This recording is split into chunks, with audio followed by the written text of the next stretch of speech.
Actually,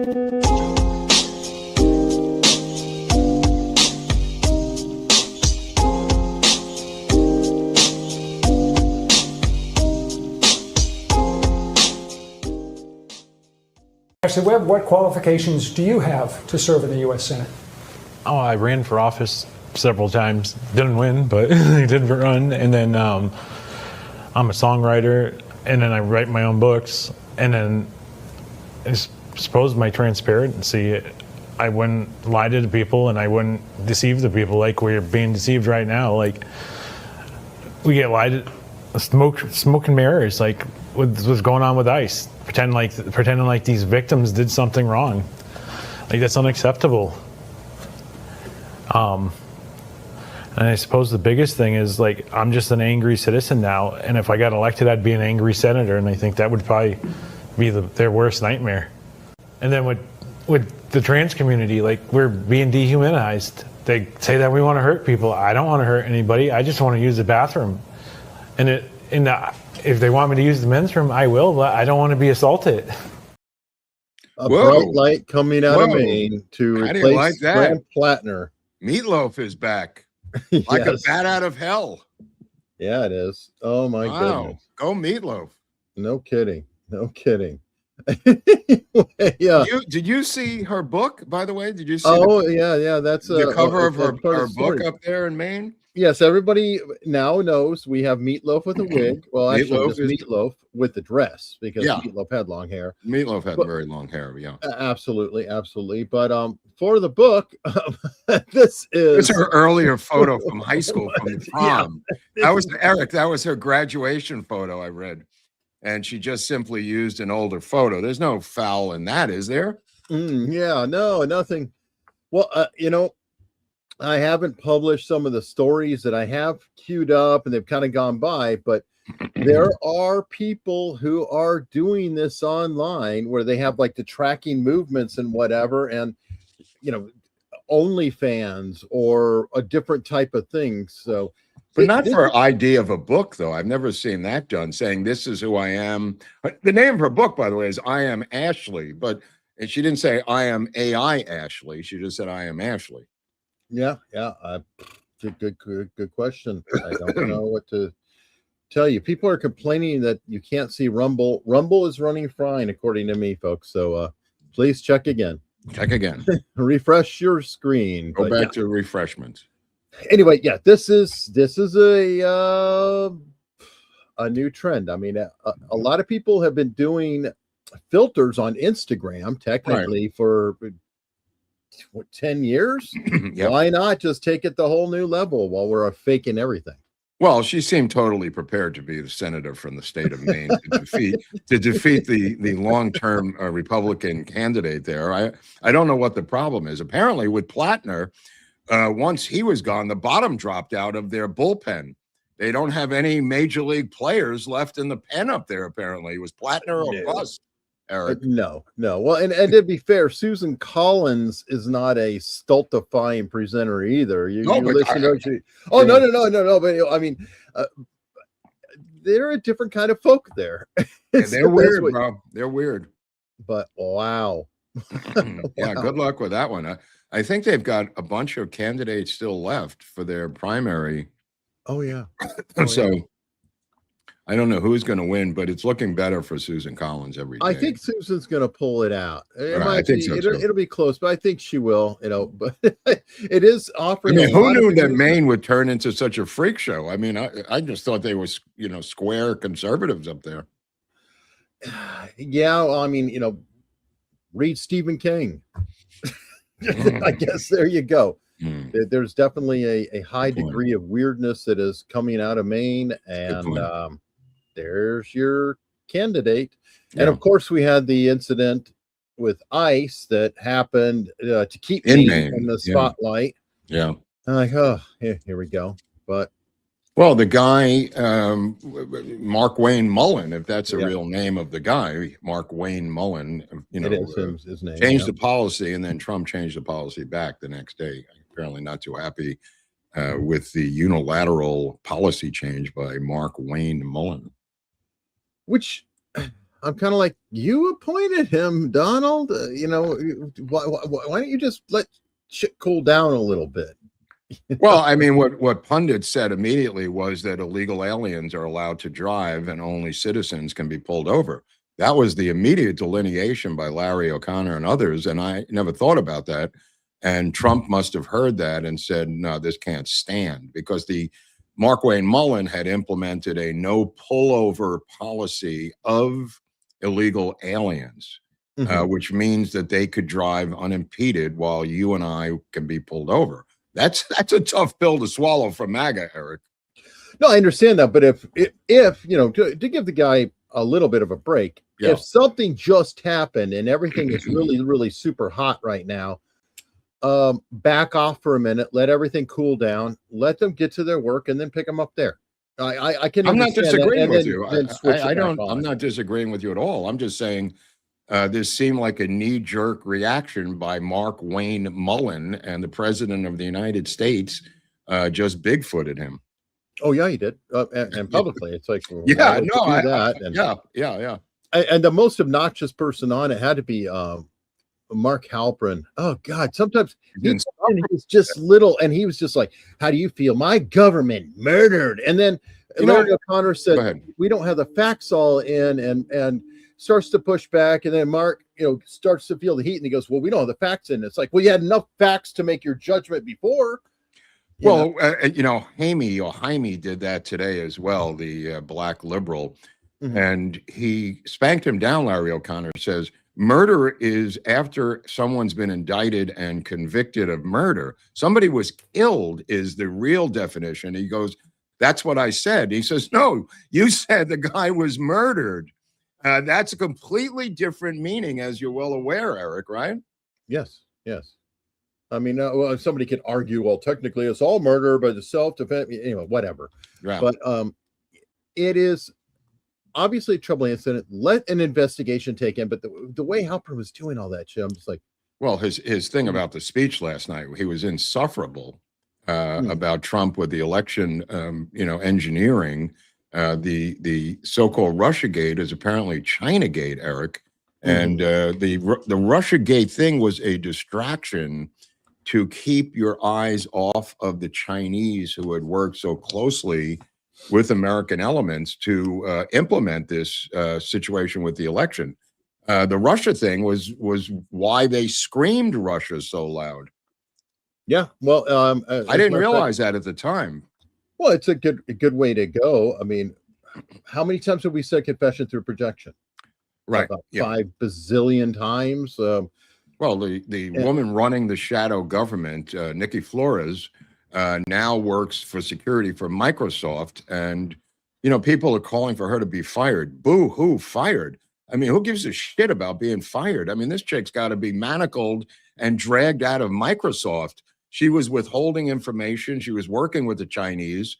I mean, somebody's got to get fucking arrested, Eric. I agree, and that I guess that's one of my. I have concerns about the speech last night in the sense of I would have preferred the speech given after a bunch of perp walks, like if you had this massive crackdown of this person, and then he rolls it all out in a nice wrap up. This kind of was like a. The whole thing was so shoddy. And secretive. The website crashed immediately at 9 o'clock from people. I mean, you couldn't predict the website would crash, for the love of God. I mean, have some intelligence here, and then people are downloaded heavily redacted documents, looking at them with a magnifying glass.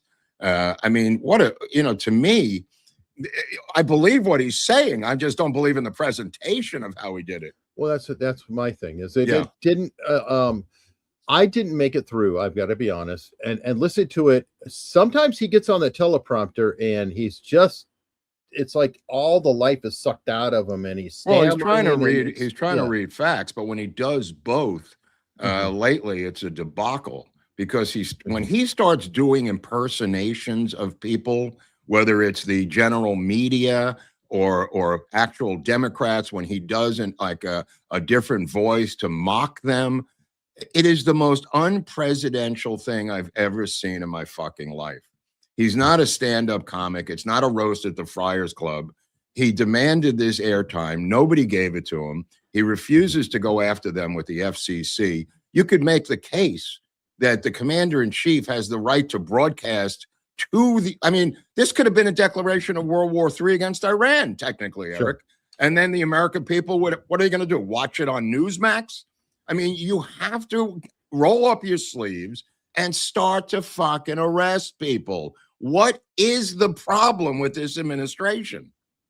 Yeah, I don't know. It's like the sky is falling, the sky is falling, the sky is falling. How long do they think their top supporters, and I'm one of them, can continue to listen to this blathering without some action?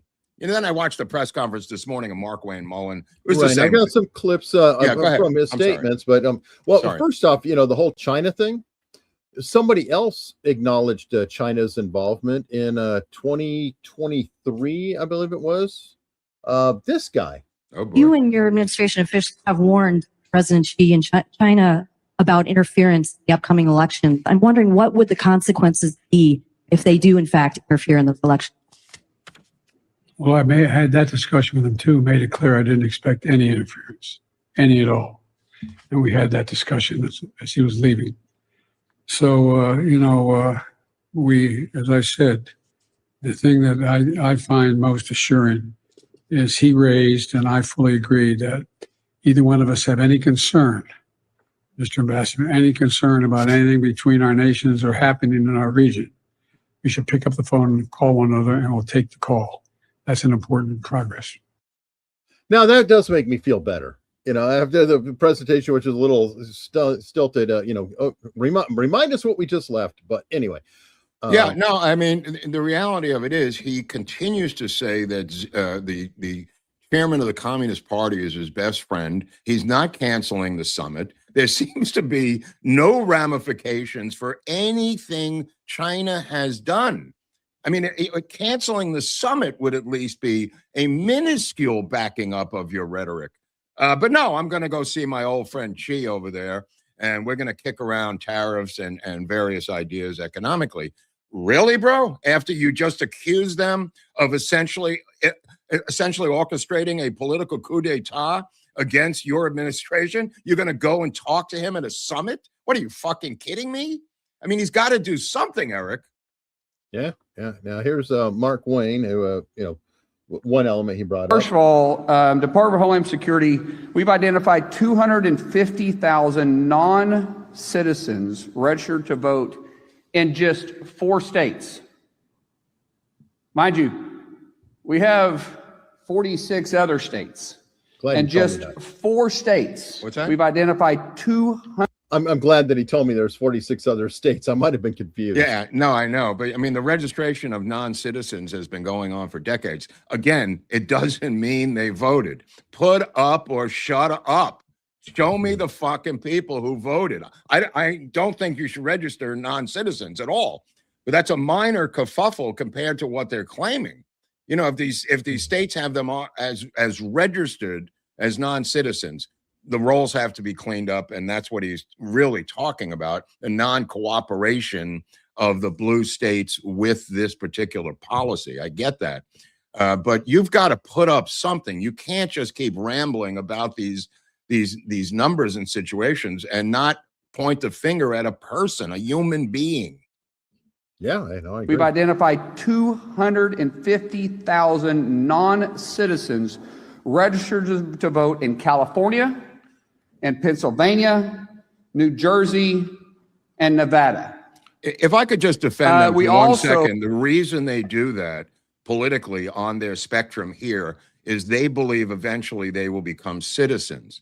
Their defense here, and I'm being on the other side for a second, their defense here is they're not voting, they can't vote, we're registering them for when they can vote. Now, you may not agree with that, but that's their defense. That's their defense of what they're doing. Unless you know that 50,000 of that group voted, if you can't figure that out, get off television and go figure it out.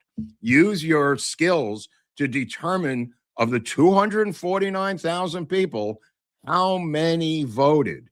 Don't come out here and tell us that they're registered to vote. Nobody gives a shit about that, Eric. Yeah, well, some of that too, though, from what I understand, the China scam, and I've got some Catherine Herridge stuff. Is, and you could correct me if I'm misinterpreting. They get in, they get the voter roll. Some of the information that China got a hold of, actually anybody can get a hold of, is public record. It's not like a big deal. Right. But they're grabbing all this information and then they're generating things like addresses and whatnot. The driver's licenses, Eric. And the fake driver's. Yeah, exactly. And then getting that people to mail, do mail-in ballots being sent. So they're helping control the flow of the ballots. So then they can manipulate the numbers. Now, 250 million is significant because absolutely. How many people voted in the last presidential election? I'm betting it was not 250 million. No, of course not. It was like, I don't know, 70. Well, he got 84 million, Biden. Right? So, yeah. So Trump got 70. It's 150 million. Yeah. So we're talking about 100 million more. So really, they are grabbing almost every possible voter in the United States. And again, when you have to only push the edges. Yeah. I mean, there's 400,000 dead people on there, according to Mark Wayne. The Chinese know that there are 400,000 dead people on there. So if you're going to create a phony absentee ballot, you've got 400,000 votes right there. Forget about the person who moved. They're still alive. They could contest it. Yes.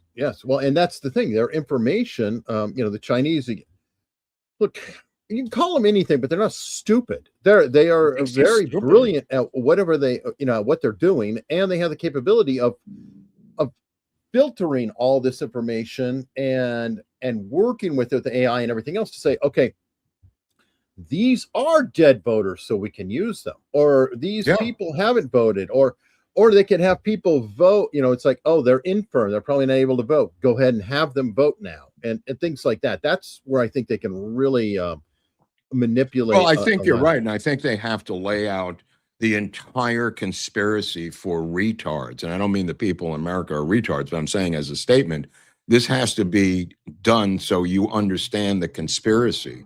They did this, then they did this, then they did this. I'm sitting there listening to this thing, and I'm listening to Operation Chinese Mockingbird last night. If you're telling me the Chinese directly paid American journalists to write these stories, I want the name of the journalist. I want the date of the stories. I want to know what they're about. I want to see the bank account payments. Don't just fucking say that. This is the equivalent of Operation Mockingbird from an international perspective of paying American journalists to write. Show me the articles. Tell me the names of the journalists. What is so difficult? What is so hard? Then, if you can't do it, shut the fuck up. Stop torturing us. I agree, and that makes me think that there's some other issues, like the whole Save America Act. We keep talking about that, right? Yeah. And there's a certain point where enough mistakes become strategy, right? In my opinion, like if you keep going, oops, and it always happens. Oopsie daisy. There's something going on here. There's more going on here, and with all of that, and I think that's the biggest issue is, again, if they did perp walks and they're like, okay, and they have done it, by the way, this isn't the only time. I know. They just arrested a shit ton of spies, right? And they said, look, we've arrested these people. There's trials coming. But they don't make hay out of it. They're just saying, no, this is happening. Well, right. They don't know how or don't want to make hay out of it from a perp walk. Explain the case to the American people. Put out your media assets into the media to say Hop Singh, or whoever the guy's name was, went into Penn State. He got into the chemistry department. He stole these fucking things, and we're going to prove it in federal court. There's never that follow-up. It's just a month later, Kash Patel says we arrested 102 Chinese spies. I mean, do they not know? That's true, but they have named names. I mean, no, I know that you have to, though. You have to. Right, but I'm saying sell the cases. Sell them. I agree. Yeah, because then it's harder to deal with, because as soon as they push back and say, oh, it's bullshit, and say, well, explain. Yeah. Bill Smith. How did Bill Smith get these ballots? How did they do this? How did they? And or how did this journalist get paid? Right now, I think they're just kind of like, meh. They pointed out this morning that even what is it, Fox and Friends or whatever, they didn't even cover the story this morning. Nope. They just totally ignored it. Nope. And I don't know if I blame them or not. That's the thing. I don't know either. I mean, the point of the matter is that he, wants to go after the View with Brendan Carr at the FCC, and that decision is going to come down Labor Day weekend, by the way, right before Labor Day weekend, about the FCC's license to ABC local affiliates. They're claiming First Amendment. They're a news show. If that's not laughable, I don't know what is, but that's their defense of not having anybody on from the other side to stop the one-sided propaganda for 2 hours every day on network television. So there's that case. But Trump last night said he was going to go after the networks for not covering the speech.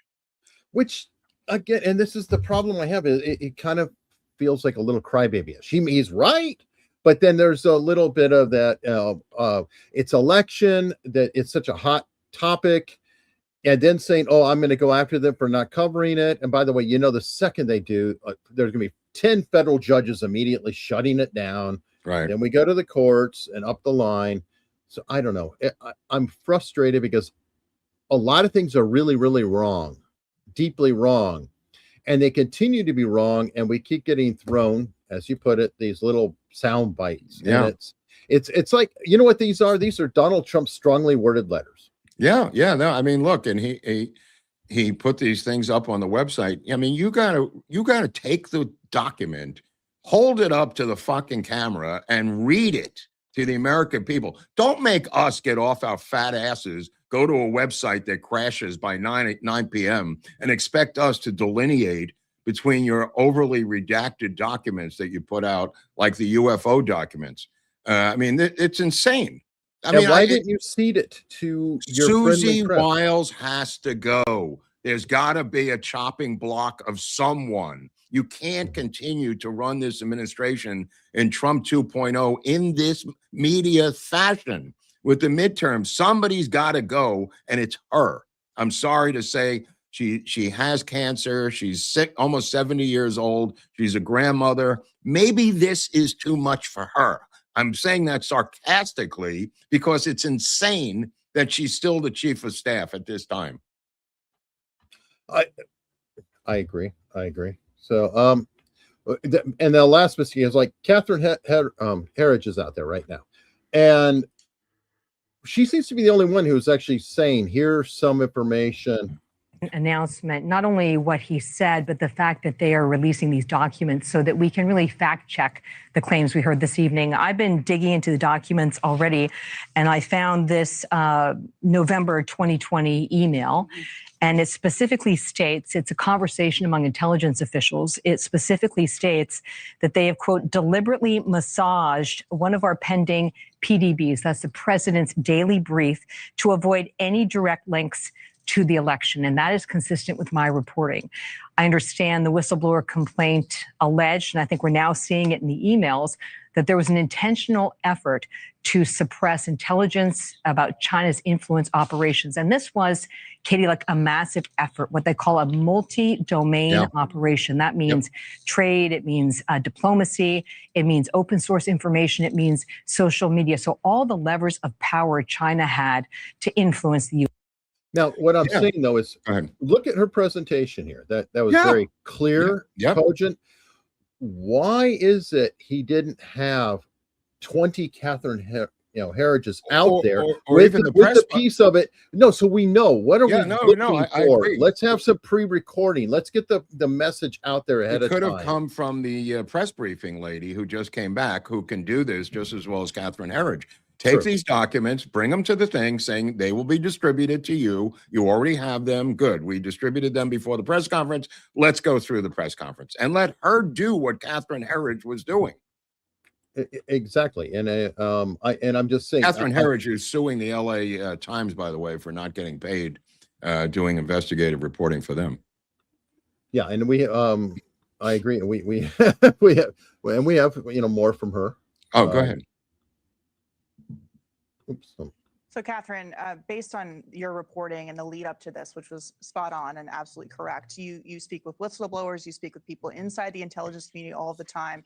What do you hear from them about how this needs to be fixed in order to solve these vulnerabilities that we're seeing? I think one of the first steps has to be to address the retaliation that these whistleblowers have faced. And I know that it was pervasive and severe in one particular case, and that this individual really was kind of assassinated professionally because they stood up for the facts of what happened in the 2020 election. And that still has not been cleared up. I think there is a real frustration among the public that we keep hearing about these fouls, so to speak. Thank you. And then nobody seems to be held accountable. Not to thank you. change gears. But the other thing that really caught my attention was the president's discussion of these burn bags. Yeah. This immediately took me to the burn bags that were discovered on the 9th floor of the FBI, where they found the records about Crossfire Hurricane. That was the original 2016 Russia collusion investigation. They also found what was a CIA note. There's only a paper copy.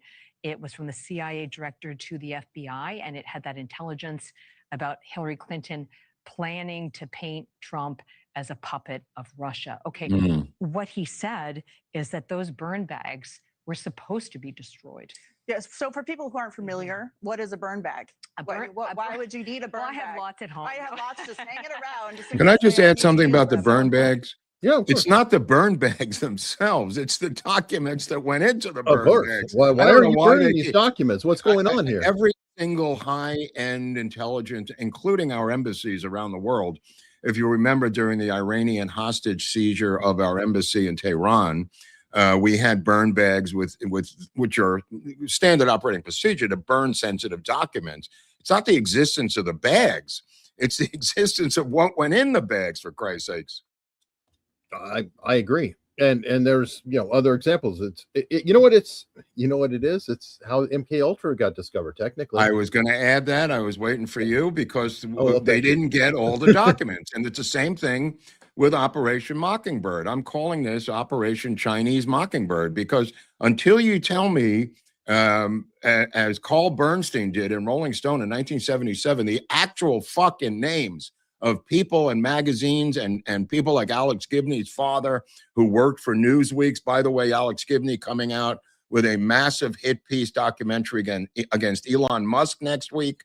He's been working on this deep state operative, the top deep state documentary operative for them, was assigned now to do a documentary on Elon Musk.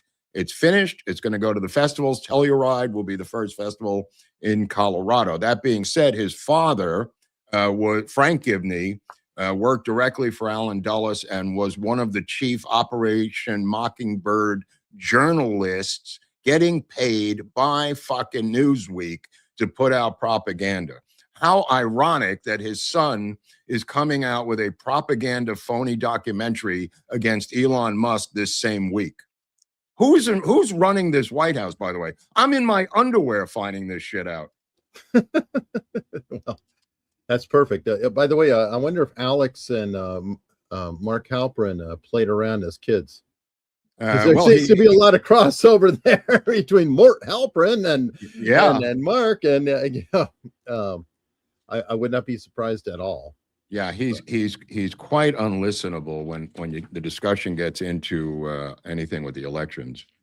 Oh, I mean, what's his name was on from Newsmax this morning. I don't know if you saw him come on. Oh, Greg Kelly? Greg Kelly was on. No, I didn't make it. Dude. Mark wouldn't let him speak. He just kept shutting him down. And Greg Kelly said, I just want to say one thing about the lack of coverage. And Mark is just going, give me an example. Give me one example. And he wouldn't let him talk. Mm-hmm. Very smarmy, bro. Very smarmy. He's the biggest institutionalist on the YouTube channels. He is the biggest institutionalist, the biggest name, defends every institution when it's under fire. Other than that, he's conservative when he has to be, and he becomes a liberal when it's an attack on an institution.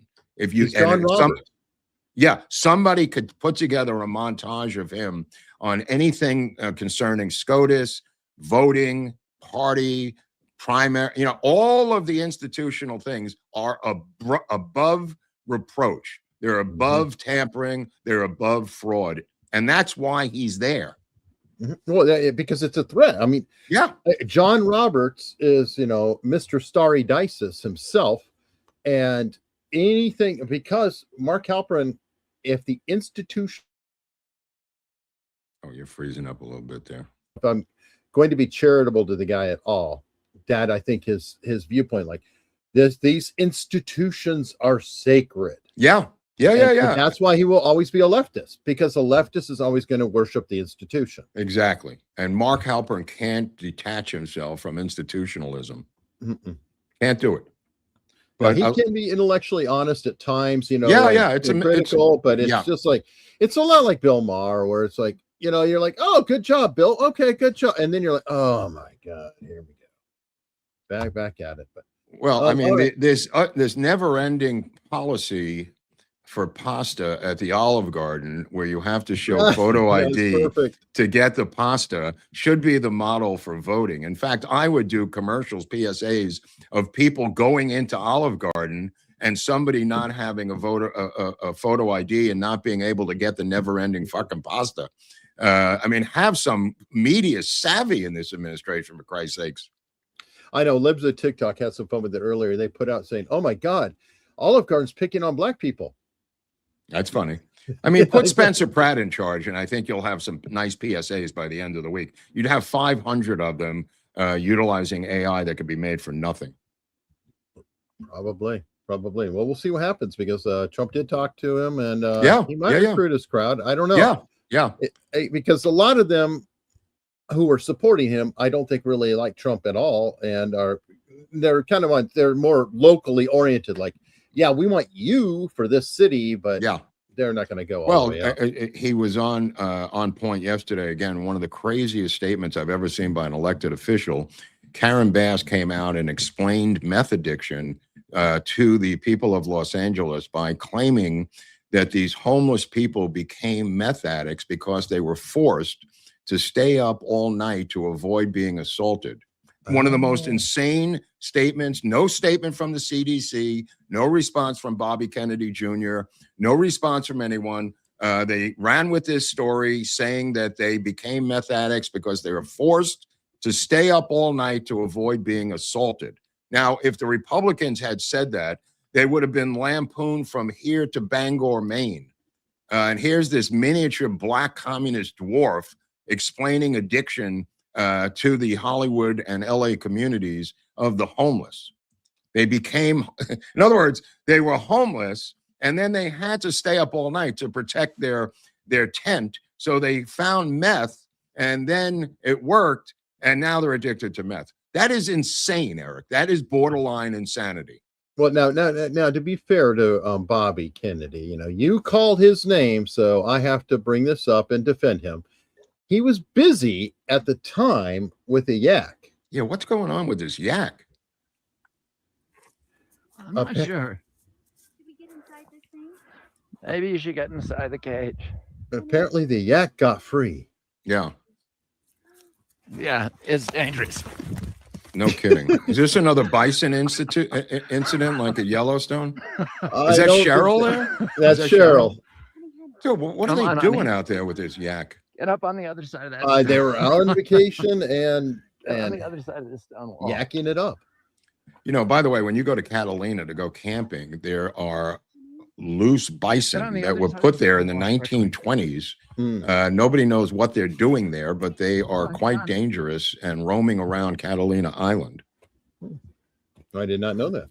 Yeah, neither did I till I went camping there and started to see all the signs, beware of bisons. I'm going, are they kidding? Well, in the 1920s, I mean, at that point, I think the bison number was down to such a small margin. They probably put a handful out there just to say, we're trying to keep them from going extinct. I think that might be true. I don't know what Cheryl's doing out there, but she's making me very nervous. She's panicking. She's panicking. Bobby's having a great time. Dude, this guy has not met a wild animal that he doesn't like. Since he was 13 or 9 years old. I mean, collecting falcons in school, and he used to bring them in for show and tell. all his strange animals, and people would run out the door of the class. Oh, he's like Steve Irwin. He is the Steve Irwin of the Kennedys. You're right, Eric. So anyway, but yeah, like I said, he was busy. So, maybe he'll catch that next time. Let's go ahead and shift. Corey Comperatore, haven't heard his name for a couple of years. Monday was the second-year anniversary of his death, sadly. This is his widow who's come out, and she's making the rounds, and she's not happy. Good for her. It's just fake. I'm tired of hearing that. Yeah. It was not fake that day. President Trump got shot. Unfortunately, he got killed. And I don't want anybody to forget that. And I was looking right in his eyes when it happened. So I don't want people to forget that. And that we struggle every day. Still. Because we don't have answers. Looking back on that day in Butler, what do you think the Secret Service got most wrong? Everything. They didn't have the radios. They had no communication. They had no communication with the outside. None. I read in that report that there were 102 call radio transmissions that were missed. Yep. It says, instead, we found that Secret Service received only 5 phone calls and 3 text messages about crooks. So they're admitting they got 5 calls and texts and they didn't do anything. But what's your reaction? My reaction is why? Why? Why wouldn't you have reacted from one?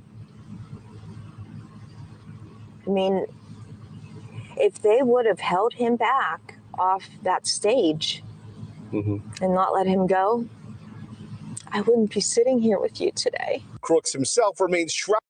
It's a good point. It's a great point, and there's no resolution, again, to any of these things. Put the sniper on the witness stand. Let him explain himself, because he keeps contradicting himself as to what happened. I mean, why are these people above reproach? Now the Secret Service has gone on the offensive. This has become one of the most dangerous situations I've seen in the history of the Secret Service. They're now leaking out information against the subjects that they're protecting, because they are now feeling emboldened by the fact that nobody went down over this thing other than that broad who worked for the Cheneys, who probably set the whole thing up. Now, the reality of it is they're leaking stuff about the JD Vance's family, their vacations. This is so beneath the dignity of the Secret Service that the guy has got to be removed. Even if he didn't know about it, he's in charge. Get him the fuck out of there. I mean, what is the problem with this agency? Why can't it be fixed? Well, now I have a theory about the leaks, and that does spin to another story. Let's talk about JD. Okay. I'll say this with all candor, like, we absolutely screwed up the comms of the Epstein files, like we just did. But do I think the reason we screwed up the comms is because we were trying to hide something? No. I think the reason we screwed up the comms of the Epstein files is one, Pam Bondi said the client list is on my desk, right? Well, they had binders. They were 100% standing in front. But those binders were largely documents that had already been released, right? So let me try to. Well, what was the defend. purpose of that performative display of the Epstein files? And she was saying there's tens of thousands of hours of film. I don't know what the purpose of it was. He never answers that. I know that the effect of it was to make people mistrust the entire effort. And what I think was happening, look, I know Pam, I like Pam. I don't think there's anything malicious going on. No. I think Pam was trying to respond to the political moment. I think she overstated what we had and what we didn't have. And I think that she, got roasted for it publicly. All right, so that's the one. And then hold on, I've got another. Go ahead. Clip, Oh, good. This is why I think that the leaks are happening. So I really think you have seen this very discreet, extremely well-funded campaign to try to derail the negotiation and try to derail the deal. And, there's this Time article that came out yesterday. A friend sent it to me. It's like worth reading because it lists a bunch of people who have quite literally been paid by a former Trump campaign person who was himself paid by certain elements within the Israeli government. There it is. And those people are attacking me viciously for quite literally trying to accomplish. This was the guy he's negotiation referring, objective. just so people know, he's referring to the guy who literally set up Trump's social media war to get elected in the first term. The guy himself is a tech media wizard who was credited by everyone in the media. He's not naming his name. He was credited by everyone in the Trump administration for getting Trump elected by putting together social media for Trump to get him elected. He has now, and this is all transparent, he has now been hired by the Israeli government because of the PR disaster that they've been going through. He has officially registered, Eric, as a FARA agent. He's done everything by the book. But this schmuck wants to smear the Jews and Israel by doing it the way he just did it. That's salacious. And if you think the leaks from the Secret Service are related to this, well, you're going to have to explain it a little bit. Okay, well, that is exactly what I'm saying. Okay. I don't find it too coincidental that this came out quite literally right after that Rogan interview. When, if you look at it, what was Vance saying? I mean, was that JD Vance or Tucker Carlson? It was Tucker Carlson. It was all Tucker. It might as well have been Tucker Carlson. And Tucker celebrated it on his own show. Exactly. When he brought on our old friend Roger Waters, no friend of the Jews. No. I mean, it's like there's an escalation, and it's like every time I'm like, oh God, he's going to dig deeper into that. I mean, Roger Waters now, and it's shameful because Pink Floyd is a band I've always loved, but Roger Waters is really probably the most toxic anti-Jew on the planet. Well, he's the British version of Springsteen, and not that Springsteen is going after the Jews, but Roger Waters has been doing this for 20 years now. Yeah. I mean, I'm sure he's very happy to get the platform to how many hundreds of millions of Tucker listeners are there? I'm willing to bet there are more listeners of Tucker Carlson than there are Jews on the planet. Absolutely. That's not even close. Well, I just want to point that out. A lot of people may not realize that. and that's part of the reason I think that they make such a good target is, I mean, think about it. It's such a small number. What are you going to do about it? Like go ahead and attack Islam. They did analyze the post October 7th anti-Israel campaign, and they stated that the amount of posts from Muslim and Hamas supporters versus Israeli supporters was 5,000 to 1. So they hired this guy who is a close friend of Trump, above board, not 7,000 a tweet, not secret thing. The entire thing is above board. And he's trying to make it seem like this guy is undermining the United States foreign policy. That's outrageous. That's outrageous. Right. Well, and what I'm saying is that this is a soft attack against Vance, in my opinion, because it makes Vance look trivial, spoiled, like a little prima donna prince, and it's very, very subtle and targeted on him. It's not attacking anything policy wise because technically he's part of the administration. How do you attack the guy in the administration? I know, but he's saying right. He's get him personally. You get him personally. He's doing this bullshit with your family. He's buying a farm out here. He's doing this. He's doing that. The Secret Service is going crazy because his extravagant lifestyle. That's how you can attack him. And I think the MOU, to get back to his policy, the MOU was his baby. He continues to say it's in effect as we bomb the living shit into the Stone Age of the Iranians. This doesn't pass the smell test. He looks like a schmuck. Either say, I tried, we had a ceasefire, it didn't work, and President Trump has now decided to bomb the living shit out of them. But don't tell us it's in effect and it's working. That's insane. What does he think? We're children or something? He has damaged his own credibility in the shortest time I've ever seen a guy who was guaranteed a slot in the presidential sweepstakes melt down as quickly as this politician has. With Rubio, as you pointed out, rising to the top faster than a speeding bullet, Eric. Well, with good reason, and I'll have to, find it. I mean, I have a clip because at the same time, in my opinion, you have JD Vance biting the hand that feeds him, Marco Rubio is out giving a fantastic speech. Great speech. Great speech. I mean, so okay, let's compare that. You got JD Vance. He's hanging out with Joe Rogan, and at the exact same time, you have Marco Rubio being a statesman. That's the way I could put it. More than 80% of radical violence is now driven by far left and anarchist actors. These are not abstract statistics. Americans have seen what those numbers mean. An all-out assault on our immigration officers, sniper attacks, explosives, armed ambushes, a transgender shooter opening fire on Catholic elementary school students as they... I'm going to piss people off too. What? Performing better than Trump. Oh, no. There's no doubt about that. There's no, excellent. that's not fair, because he's at his peak of his life and Trump's at the end. But what you can say, and I agree with you, is that he looks presidential. Yes. Pray, his gun marked with slogans like, "Where is your God now?" A healthcare executive executed in cold blood in the streets.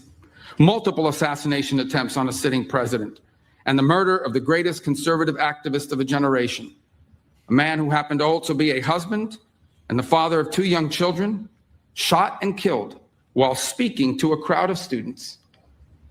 This is a distinctive and unique evil. It has always been driven by a hatred, above all else, a hatred for civilization itself. Absolutely. It is a revolt of the worst against the best, a revolt of the weak and the cowardly against the strong and the good.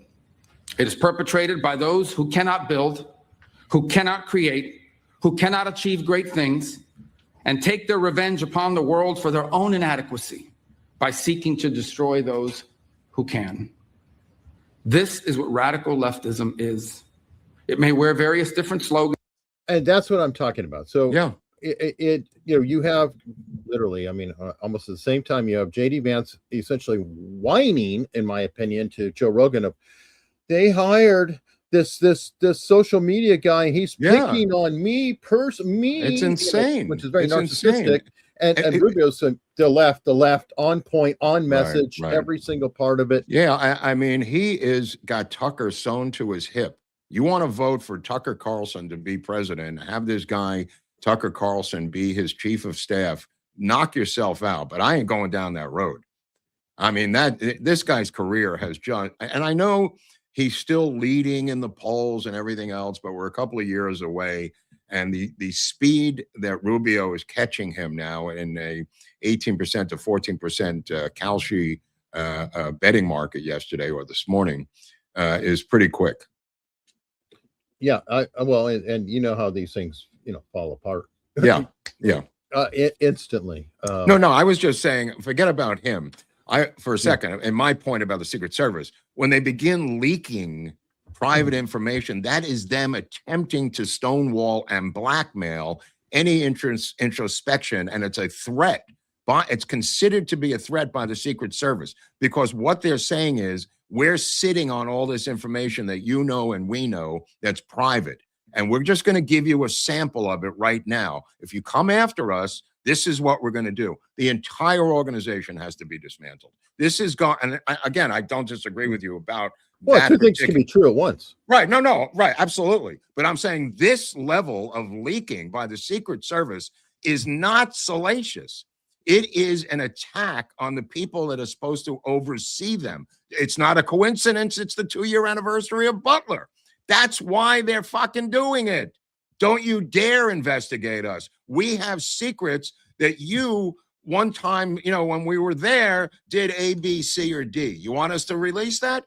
Go ahead. I mean, they're pulling out some little thing about Vance, but the message is, come after us and we're going to leak this shit out about you. That is reason number one they got to go.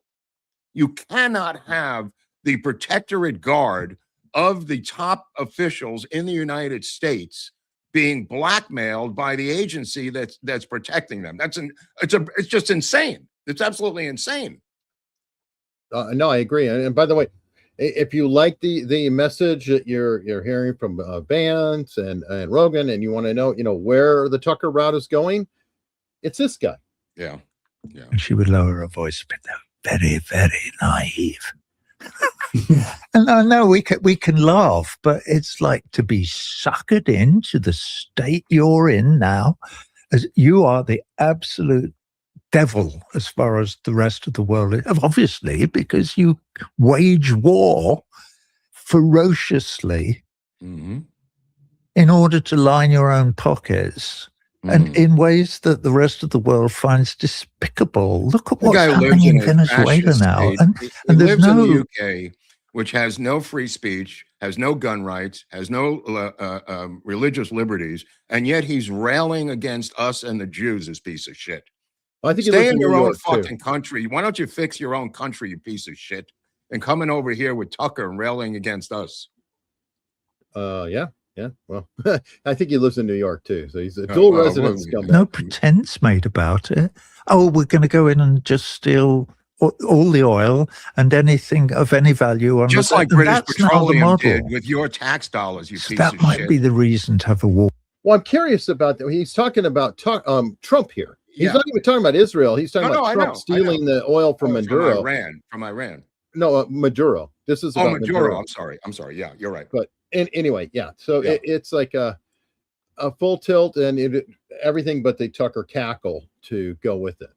So it is. Look, I don't care what bubble universe they live in, but they're linked to JD Vance. I'm sorry if you love JD Vance. I don't remember a vice president of the United States in the mit and dread of his sitting as vice president all of a sudden do a book tour.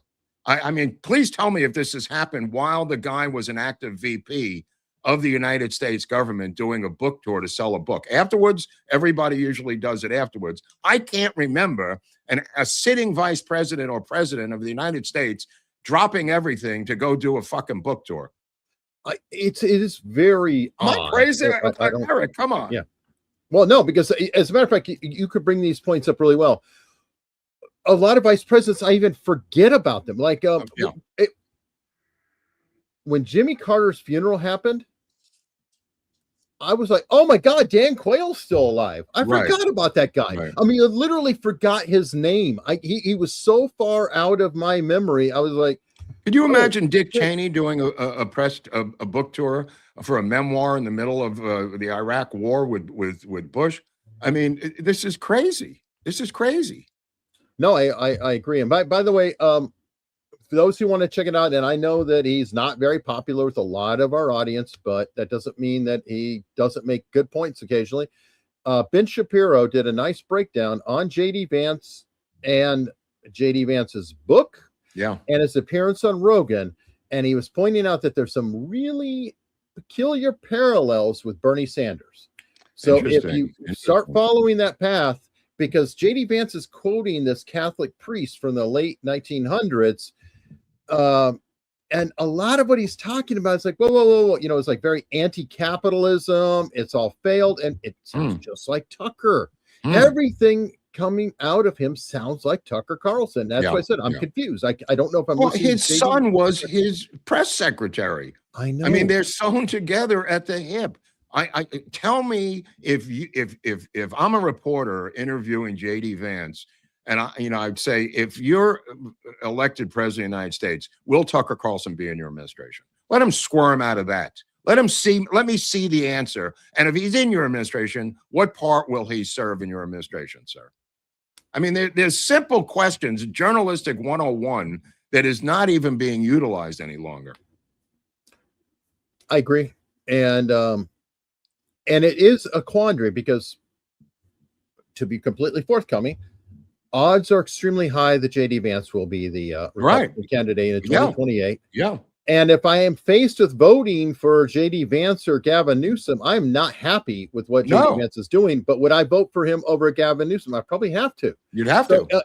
They know that, Eric, but I know that. But I always want to put it out there because people are like, well, do you want this? Do you want that? It's like, no, I want him to hopefully pivot back. I want to hopefully influence and make life better. I understand the lesser of two evils very, peculiarly, and I want to push back on everybody else here. Same way everybody's yelling about Trump.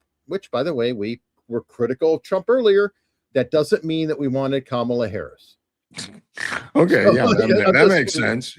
Well, I mean, there are the dichotomy of that logic is insane. I mean, just how many times we've heard it? I mean, there's a lot of autistic people out there who think in that black and white fashion because of their makeup mentally. That it's an insane position to even discuss. I mean, it's crazy. All right, now we've got a follow-up because Mark and I kind of went back and forth about the Lindsey Graham bit on Tuesday, and another theory has entered the picture by Mark's friend, Dr. Drew. Yeah, I've talked to him about it, and he is pointing out something, which will play the clip, but I'll just explain it to the people. I talked to him personally about this. This is about the torn aorta. This thing that they claimed, that Trump claimed his father had.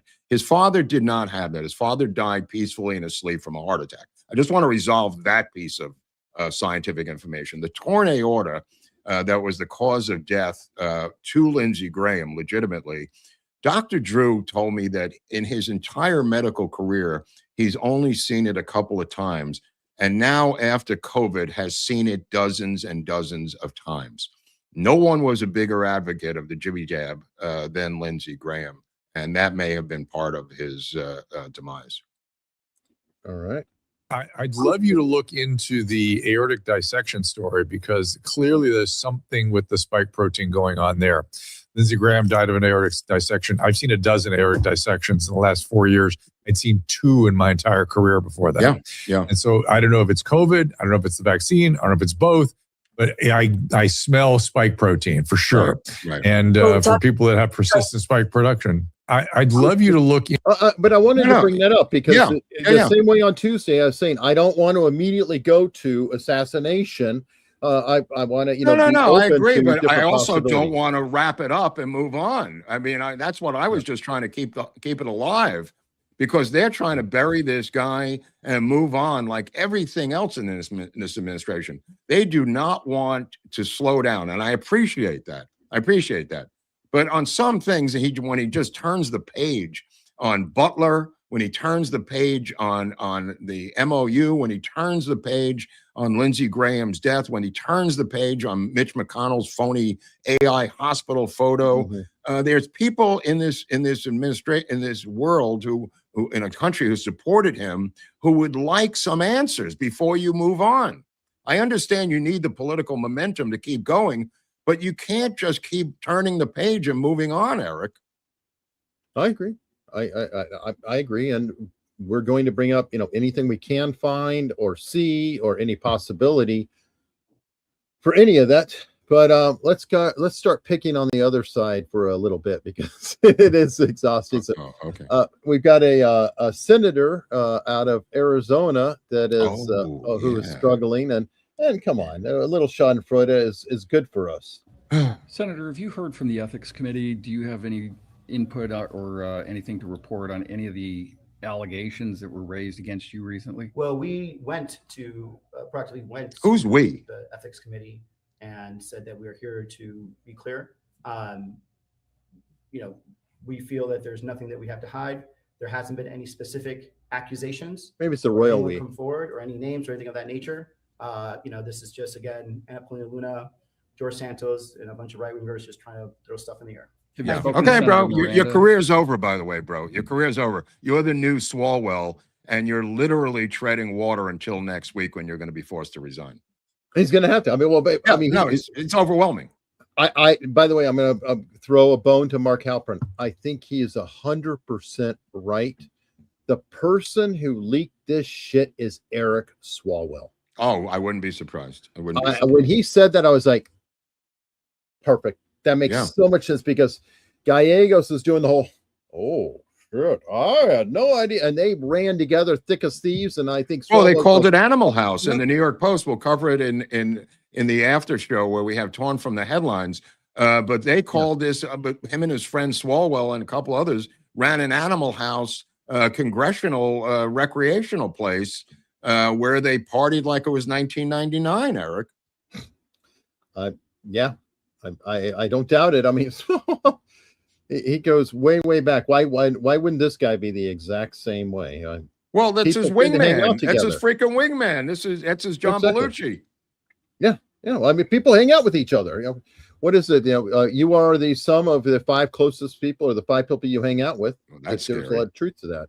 That's scary. I just want to mention before we move on because of Butler. I also wanted to give a shout out to Ashley Babbitt's killer, who murdered her, and that's been proven as Michael Bird. Apparently, this douchebag murderer has allegedly now run a daycare center for 17 years out of a home with no credentials, nobody writing any reviews of it, has raked in millions of dollars. This was way before and still pre-Ashley Babbitt and post-Ashley Babbitt.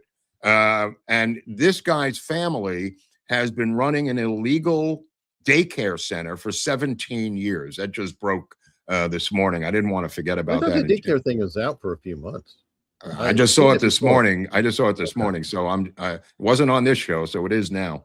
The fact that he murdered her and got away with it, Mark Halpern doesn't seem to give a shit about that. He does care about illegal alien criminals getting killed while they try to ram a ICE agent with a 2-ton vehicle. He's highly concerned about that, but he's not concerned about an Air Force veteran woman getting shot in the head by this insane black dude and getting an award to boot afterwards. One of the most egregious was yeah, no, absolutely. It's one of the most egregious crimes in American political history that has continued to be covered up is the murder of Ashley Babbitt. Yep. I mean, we know who did it. We know that he had no reason to do it. There's no anything. I think he got a pardon from Biden. All right, I'm going to interrupt this broadcast to point out something we pointed out before, but we just want to make sure. Not all autistic people are the same. We love autistic people. We actually mean Why do you think you're people. above criticism? That's my question. Well, why do you think you're above Playful. ridicule? What gives you the pass to make you be above ridicule? I just want you to think about that tonight when you're asleep. What you're saying is, I am above reproach because I'm on the spectrum. Nobody can criticize me. That's how I hear that quote. I always I want to point it out every once in a while because people think that it's an attack. Like, I like Elon Musk. Elon Musk has Asperger's. He has said it, not me. I'm not diagnosing. He has come out and said that, and many, many, many others. So yes, I'm. By the way, did you hear that Rosie got turned down for citizenship by Trump? That she made her bed and now she's got to lie in it. She reapplied to become a citizen. That one of the schmuckiest moves in the history of show business. She gave up her American citizenship and now she's trying to get it back. And Trump said, "No way, Rosie. You made your bed. Now you have to lie in it." She could have moved to Ireland without doing it, but she insisted on giving up her American citizenship. Okay. I think she may still have it though. Anyway, that would be bonkers to try to announce a citizenship. That was in the Daily Mail yesterday. So. No. Okay. You know what? One thing in order to keep up with all this research, all these stories, things like torn from the headlines, whatever else, we try to be pure, we try to be clean, but speaking for myself, I am an addict and I'm addicted to coffee. Oh, that's a bold statement. And it's probably bad for me to share my addiction with everyone. But, if you're going to be addicted anyway, then I think you probably should consider our product. I mean, I think I drink all the profits that I get off of commissions from this particular coffee. But it is astounding coffee. And I encourage all of you to consider checking it out.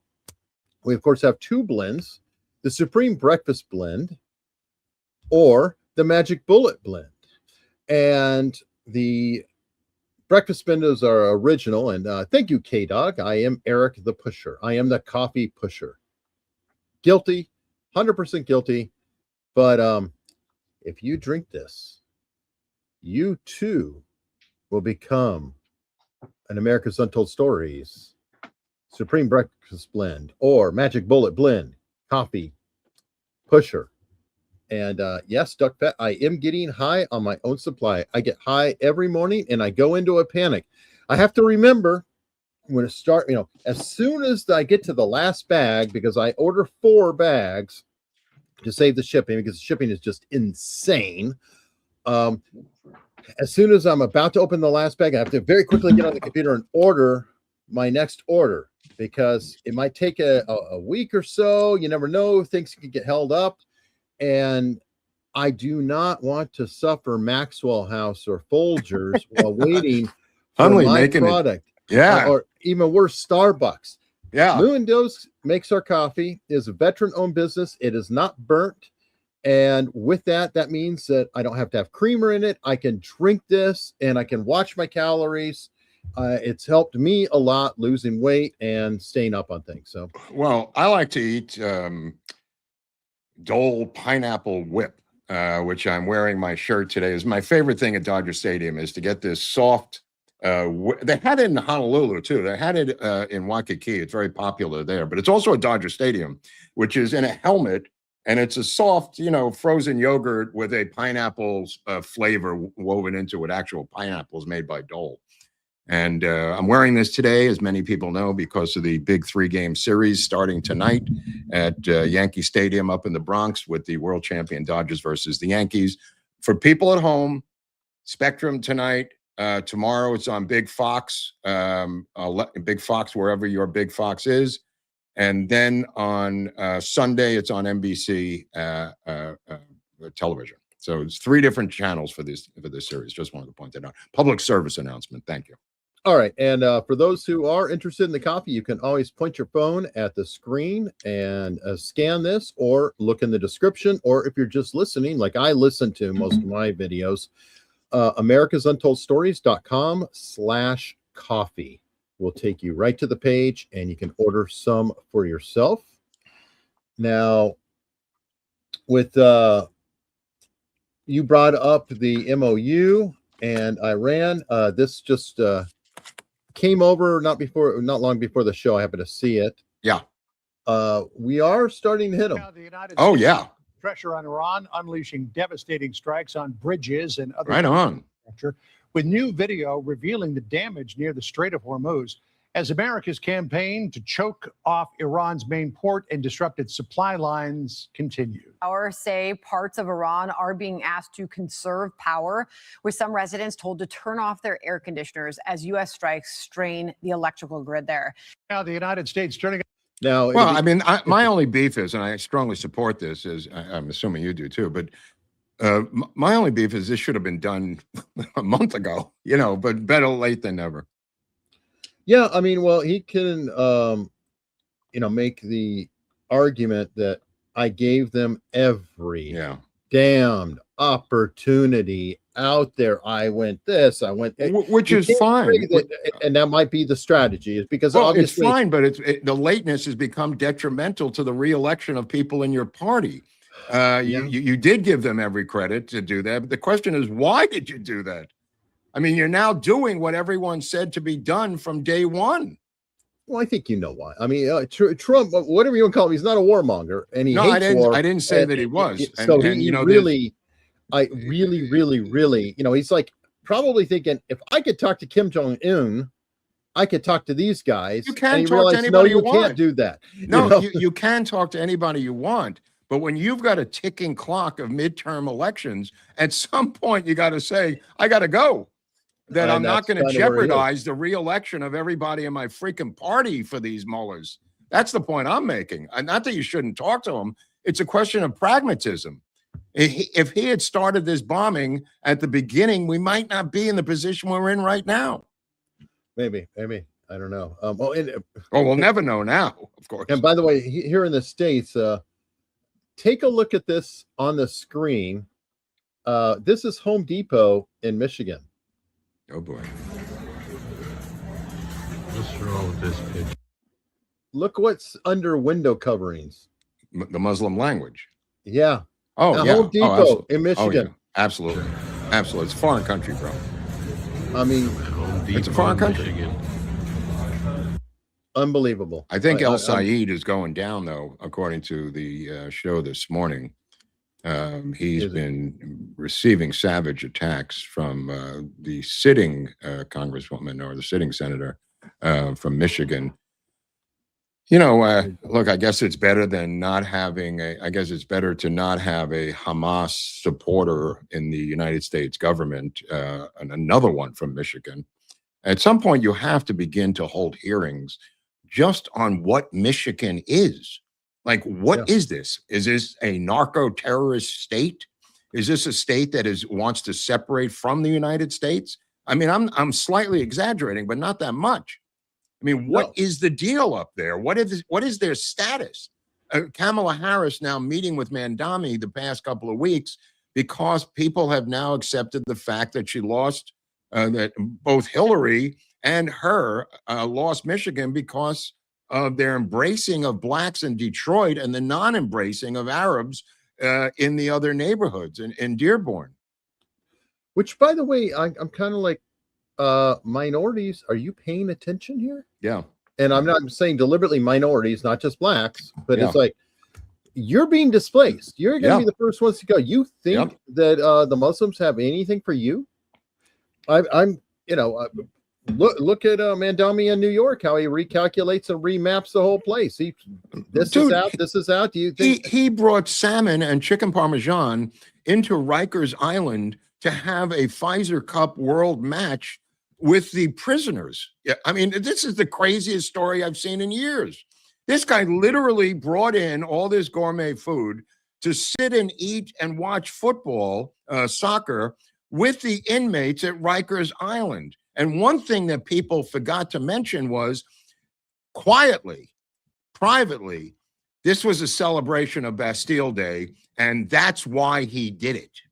The French liberation during the French Revolution of the prisoners of Bastille, this guy, and he didn't say this in the media, but I'm saying it, went into Rikers Island on July 15th, started on the 14th, this project to privately celebrate Bastille Day. what a scumbag. All right, so let's go look at your neck of the woods. And let's see what's going on with you. Anything bad happening? We're back now with a Fox News alert, and you are looking live at a massive water main break in West Hollywood, Los Angeles. The major flooding. That's a hell of a water main. Roads into rivers. The cars Los Angeles were all County washed Fire away. is on the scene. Multiple streets were closed down, including major roadways like Santa Monica Boulevard and Sunset Boulevard.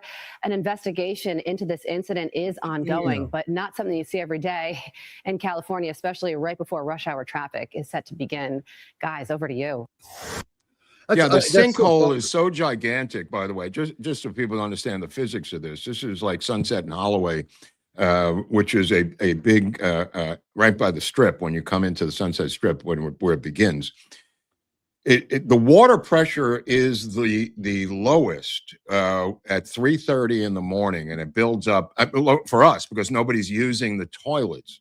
So there's no release of water. So the pressure builds up. I mean, it's low in people's homes because nobody's going to the bathroom at 3:30 in the morning.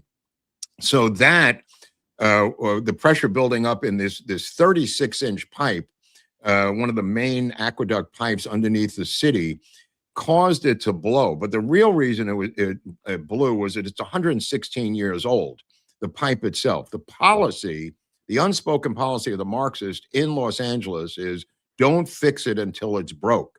And as we covered last week, once the water main broke in Boyle Heights, in my experience of 30 years in LA, they begin to blow around the city. And that one, they're not connecting the two, but I am. And because just having lived here anecdotally for so many years, I've seen this happen. All of the apartments were flooded, all of the garages underneath the buildings destroyed, every single brand new car, all completely destroyed, cars washed away. That torrent looked like something out of the Colorado River, and that went on all day and night. Wow. Wow. I mean, And she, the miniature Marxist dwarf lady, showed up and was standing there with LADWP, and the guy who was in charge of the project said, "My first concern is the safety of my men." And I'm going like, you're not going into a mine in Chile. It's a pipe that's 4 feet below the pavement here, bro. Your men, what is this, a 5-alarm fire? I mean, you talk about one of the stupidest comments I've ever heard. DEI is killing, plus the ancient infrastructure of the city and their policy of not fixing it until it breaks. Wow. Yeah, millions and millions of dollars in damage yesterday. All right, I got this story here about DHS issues scathing update on future of Maple Leaf Menace, accused of slapping a patriotic teen. So apparently, this chick, lefty illegal immigrant slapped a teen over patriotic clothing.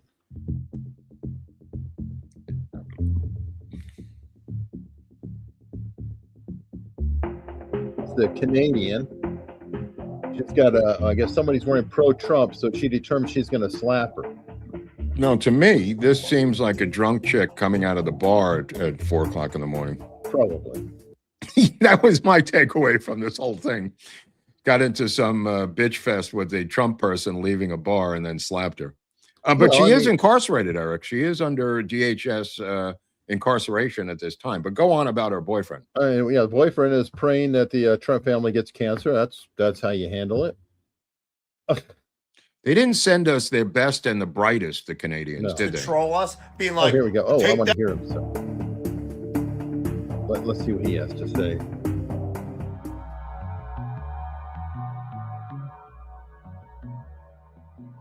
All right, spit it out. like the fact that you staying alive technically just to troll us, being like, take that, libs, owned. I am a little bit owned. This was hospitalized on June 14th. He's not returning to work this week, and they trying to tell me he ain't dead. The official Grim Reaper of online. I want this. Just keep thinking about if it happens during the World Cup. Think about. This guy's on crystal meth, by the way, for people at home. Yeah, that's how they roll. He's completely gacked out of his gourd. Good. I get it. Yeah, the McConnell thing is very interesting because it is like 30 days roughly that he hasn't been seen alive, other than that UPI AI photo, which is, even if it is real, is really not enough when you could easily call somebody on the phone who's a reporter and say, I am recuperating from a fall or whatever you want to say to them. But you got to say something. You can't just issue a photo op with your Chinese communist wife. Yeah, I agree. Who just got back from China, by the way. Right. Who just got back meeting with Xi, discussing their defense of how they're going to play this voting. Maybe discussing the photo. The photo and the voting scandal that's coming out. Yeah, I mean, that might have been part of the discussion. Okay, you get back and you show up in his room and you take a photo, make sure to have a newspaper on it, blah, blah, blah, blah, blah, blah. All right, well, to continue. I just want to add one thing about the Chinese. I'm on a Chinese rant today. The Chinese have built scale exact replicas of U.S. destroyers, and the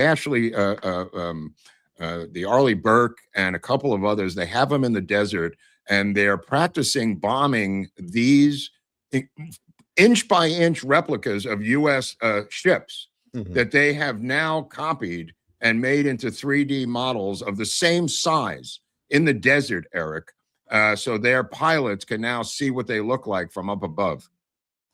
And we're supposed to have a summit with them. We're supposed, hey, what's this about? I'm coming over. Maybe we make a deal on tariffs. I agree, but I also am realistic enough to know that I was stationed at Fort Irwin as part of Op 4, and we do the same damn thing. No, I'm not saying you don't. I'm not saying you don't. You know, it is a Cold War. I don't care how you put it. We are in a Cold War with China. Well, that doesn't seem so cold, to be honest with you. That's a little hotter. Yeah, whatever you want. I mean, it's not that different than the Cold War with the Soviet Union. You know, we dance around, talk back and forth. We just trade more shit with them. But don't remember them altering our elections. Maybe I missed that at some point. They The were trying. Soviet. I don't blame them for trying. And we were altering theirs too. I mean, I don't blame them for trying. But this conspiracy that Trump laid out last night, it makes Russiagate look like, you know, some sort of Boy Scout operation. This thing is so complicated. The problem with it is that the current state we are in, it's not only China, it's also Silicon Valley. It's also Google. It's also, you know, so it's private corporations quite literally manipulating us. Well, the whole point was to save the Save America Act. I agree. I mean, that was the whole point of the speech, I presume, because that's how it ended, with him urging us to call them and telling this piece of shit John Thune to vote for the Save America Act. Right. And how about stripping everything off except for the Save America Act and having it stand alone? I know that sounds crazy, but Eric's right. I know that sounds crazy, but I want never-ending pasta at the Olive Garden. But I want daylight saving time.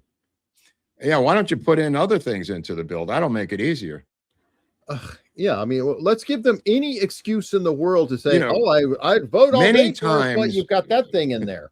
Many times in previous administrations, the administration themselves would write the actual legislation, submit it to an ally in the Senate, and use that.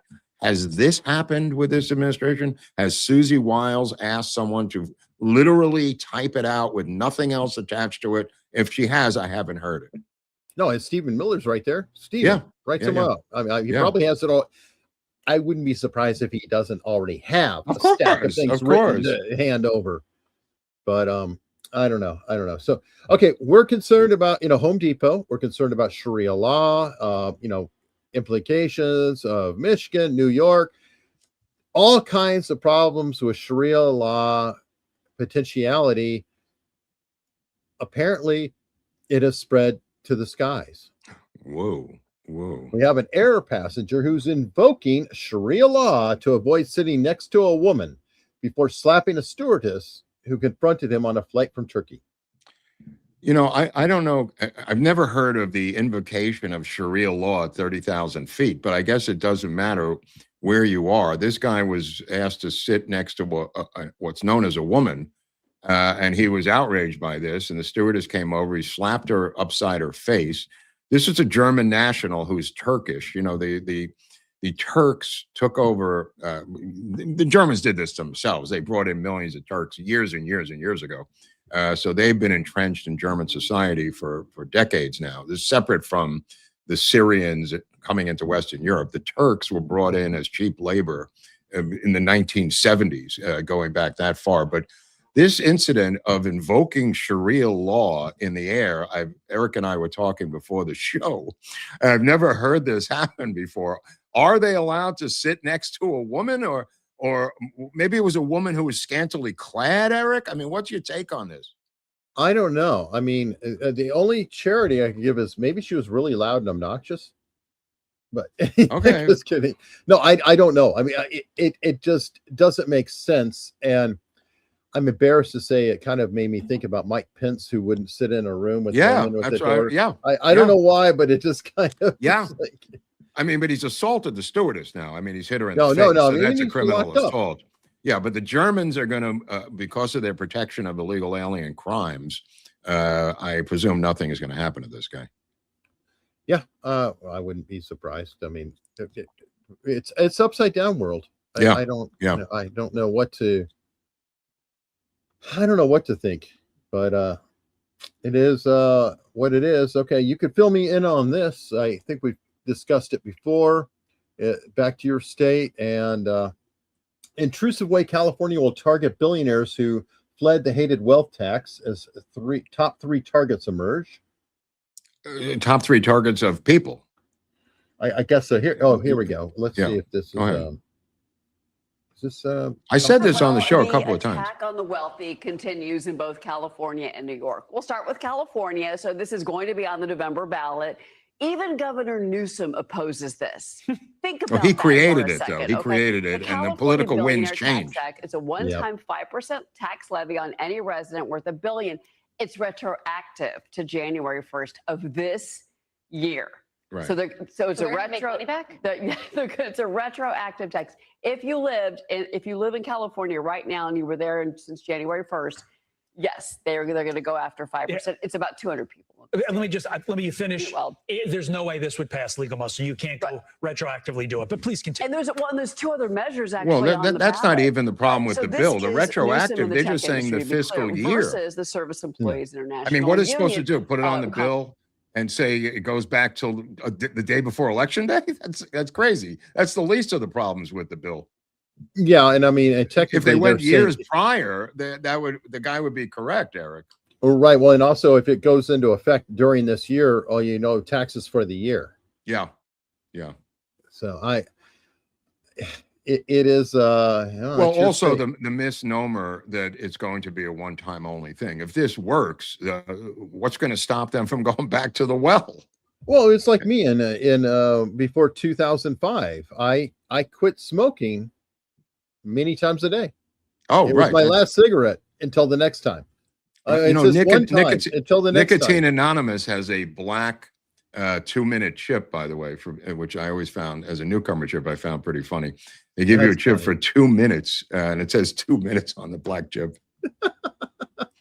All right. Well, you know what? Better than nothing. I could probably do an hour chip. Then I would be strong. But wow. that While you're there in California, briefly, I just want to mention that as I predicted, Xavier Becerra has now opened a nearly 40-point lead on a bald-headed British guy who used to be an anchorman at Fox. As I predicted would happen, this is not even a race any longer. Which we will be going into and torn from the headlines. Oh, yeah, we're going to get into it over there, but I just wanted to, because he was talking about California. Yeah, well, and I've got another piece of California for you. This is California's cowardly U-turn on barring sex offenders from office. Oh, dear God. This one is, again, Scott Wiener up in San Francisco. This is so crazy because this guy was on the registry of sex offenders, and he was running for office, I think, up in Fresno somewhere. And this went public, and he had to withdraw from the race because of the focus on him. So a bunch of legislators said, well, we better do this legislative move to prevent this from happening by merely saying in the bill, which you see the number of the bill at the top of the article, which is I'm looking for it. Yeah, it doesn't matter. They put together a bill to simply say AB 2691 or AB 2753. right. So the bill would indicate that if you're on the sexual registry as a sex offender, you can't run for office. Not a complicated bill, nothing crazy, Eric, until Scott Wiener got in there and other Democratic operatives who started to fight among themselves as to what the sex crimes were and which ones should prevent you from running for office. So they took this simplified basic bill and then dismantled the entire bill by fighting over the crimes until Scott Wiener, who is inheriting Nancy Pelosi's seat, by the way, and will be the reason I'm mentioning The one him, who was chased off by the trans. Raced off by the trans mob a couple of weeks ago, a guy who created the 7-year gay law for underage sex. This guy said there should be no sexual registry at all. So he gave up everything for the Lord. Like he's the Apostle Paul in this case, giving up sex completely. And I'm making a reference to him giving up the sex registry, saying that is immoral and illegal. But again, both of these bills went down to defeat because banning someone on the sexual registry from running for office is just a bridge too far. Which, by the way, correct me if I'm wrong, but just being on a sexual registry, to me, would prevent someone from doing their job, because part of the registry is you're not allowed to be within a certain distance of a school. True that. You're not allowed to be within a certain distance of people. That's which true. means that you cannot represent them if you can't be there. How Well, can this you guy- represent somebody if you can't actually be in the same vicinity? The guy from Fresno actually lived next to a school, by the way, and he was on the sexual registry. Of course he does. Right. And not only that, you have to show up at a police station every year on your birthday. Happy birthday. Every year. If you miss it, you go back to jail. Wow. Now, and by the way, I will say there are some problems with that. Like, I have a stance that some of the sexual registry stuff is people who should be in prison and not released. If they're still a threat, they shouldn't be out. Yeah. There's also Romeo and Juliet exemptions. Sure. Right. For kids who are in high school who, whatever happened to them in high school, you know. Yeah, 100. You know, if somebody's 20 and they're with a 17-year-old, I'm Right. not going to be tripping that Or hard. I mean, come on. 19 and 17. I mean, that's called a Romeo and Juliet thing. Exactly. And I kind of understand that. You get parents pissed off, and all of a sudden, you know, that's. But the Scott Wiener legislation, by the way, which is 7-year difference between someone having sex with an underage minor, is only for gay people. It's specific legislation. If you're 20, you're allowed to have sex with a 13-year-old. That's where it gets, or 9. Well, hold on. That's the law. 18. Hold on. 18 and 11. If you're just doing by 7 years. Yeah. Yeah. That's disgusting. That's who this guy is, bro. I mean, he is a leather S&M award-winning. Oh boy. No, I mean, I think he's been S&M Man of the Year a number of times. I'm gonna guess the M man. Masochistic. Yeah, because he doesn't look like. That I don't know. I don't know. Whatever. That I don't know. Yeah. Well, he definitely was not a top while he was getting marched out of the park by the trans people following him. I'm not going to go there, but nevertheless, this is the new Nancy Pelosi, by the way. Oh, well, great. And he will be there the rest of his life. Speaking of douchebaggery, we've got Netflix. Oh my God! Can you explain this to me? Netflix. Well, you know what this reminds me of? For a minute, I made the mistake when they had Disney Plus. They were just coming out with the streaming service, and they had this incredible deal where you could get it for like 2.5 years if you were early on for, you know, something like $4 a month, like, you know, really cheap. And half of their listings were movies in the 40s and 50s were deemed problematic in the descriptions on their own service. Weird. And so which is one with Uncle Remus, Jungle Book, or whatever. Right. Yeah. Anyway, they had these ones, and they're like, this is a different time, and blah blah blah blah. Well, that made me, this made me think of that. But yeah, they're immediately going on discussing summary of the all-time classic film Gone with the Wind. Let's see the description here. This is Netflix description of Gone with the Wind. And I like how it says, watch Gone with the Wind, a 1939 American Civil War epic known for its racism.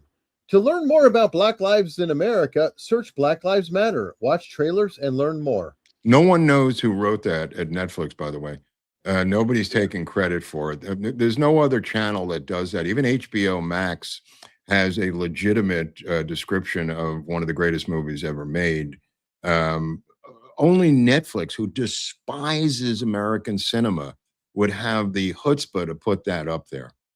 This political organization disguised as a streaming service, who are embittered that they lost out on taking over Warner Brothers, by the way, to the Ellison family. The Attorney General of the state of California now teaming up with like 10 blue state attorney generals to sue to prevent the merger that the Federal Trade Commission and the Trump administration has also already allowed. This was never an issue when Disney took over 21st Century Fox. They had no beef with that. And the fact of the matter is, the takeover that is been approved is because Warner Brothers was hemorrhaging money. This is why they are being taken over by the much more successful Paramount. This happens all the time. Which, by the way, Paramount was hemorrhaging money about a decade or so ago. That's right, of course. Managed to turn it around. These things are cyclical. But I mean, they make it seem like this is a hostile takeover. of two successful operating businesses. One is hemorrhaging blood, and the other one is hemorrhaging cash. That's why Warner Brothers is being merged with Paramount. There's attempts by Bonta, the Attorney General of California, to prevent this are going to go nowhere. They're merely trying to delay the takeover. But to his credit, David Ellison said he'll move the entire kit and caboodle out of state. True. By the way, I'm going to point out my theory on that. You're more wired into the entertainment than I am, but I do follow some of the online stuff or whatever. I think that Netflix needed it more than you realize. Do you know who their the stock number is one? plummeting now, right? Well, yes, but do you know who the number one streaming service is right now? Who watch there? This service is watched on more televisions than Netflix or anything else. You're watching it right now, YouTube. Oh yeah, sure. YouTube has dwarfed Netflix, and I think that Netflix, one, the original content is the only thing they can get a hold of, and that back catalog by Time Warner is very, very important to try to get a hold of. HBO, anything prestige or anything they could grab. Yeah, no, they're an I think that they needed it desperately.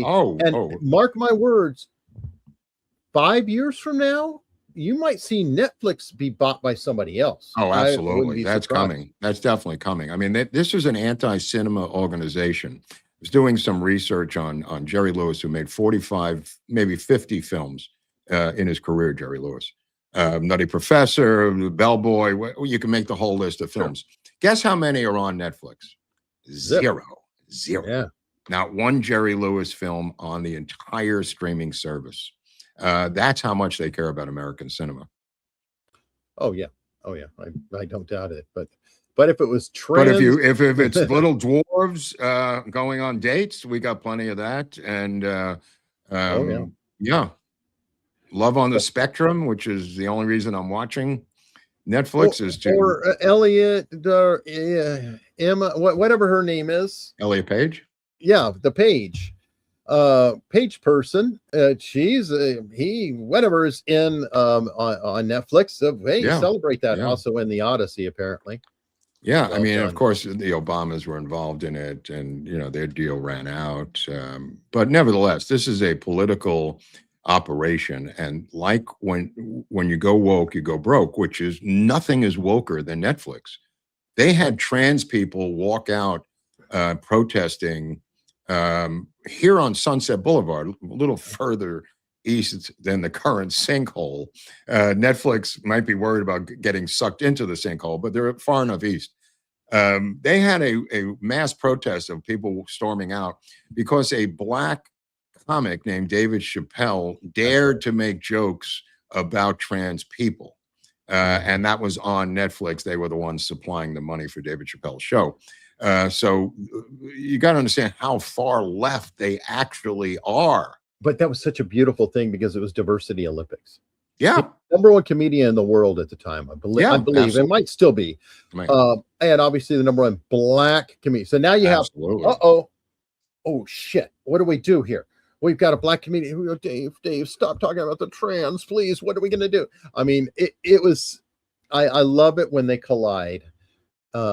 Well, these worlds collided, but the world that they embraced was the trans world versus the Negro world. So that's further. Because a lot of their engineers are very sympathetic.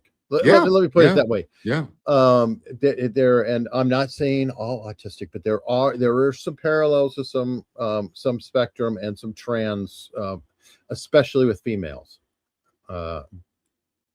So I don't know. It is what it is. But to cheer me up, you know how to cheer me up. Everybody knows how to cheer me up. It's just first they're going to buy some coffee to give energy, but even more importantly, we have super chats. Okay, like Ken Martin. He's just throwing us $20 with no question or anything. You don't Isn't that understand awesome? how liberal Ken Martin is with money. I mean, he's a conservative fiscally, but when it comes to TV, he opens the pocketbook. And thank you, Ken. We need that. Believe me, we definitely need that. So thank you. And then we got Tractor Guy here, who's been a member for 28 months. Super generous member himself, often giving memberships to other people. Always appreciate that. It's considered the Robin Hood of YouTube, by the way. Could be. Bird hunting Fool is currently reading Mark's book, and he wants to thank Mark for his work helping people in recovery. And if you want to read the book, down in the description on every episode, there is a link to Mark's book on recovery on Amazon. So, oh yeah, no, you're more than welcome. I mean, it's called Rehab Nation inside Rehab the Nation, secret thank you. world of celebrity rehab. But I got to give credit to Dr. Drew also, who is on the forefront of fighting the insanity about the current addiction levels in society. Yeah, you and Drew are very, very, very close and work a lot together, if I recall. That's true. William Ratcliffe said probably allowed spies to flee after that speech in lieu of arrest. I mean, why don't you give him a free ticket? Because don't forget, and the reason we mentioned Swalwell, Fang got the information leaked that the FBI was moving in to arrest her, and the only one they could figure out who leaked it, of course, was Swalwell himself. It was obvious. He was the only one who knew. But they didn't do anything. They didn't do anything. She fled back to China. This was a Chinese communist spy who had created Swalwell's career from the level of the state Senate in California, local boy up here in the Central Coast. She built him from the ground up, and they still didn't do anything to him, and they never got her. So this by Ratcliffe is not that far-fetched. Makes sense. Makes sense. JS with a bunch of letters said, Mark may be the world's best manager for fat asses. God bless you, man.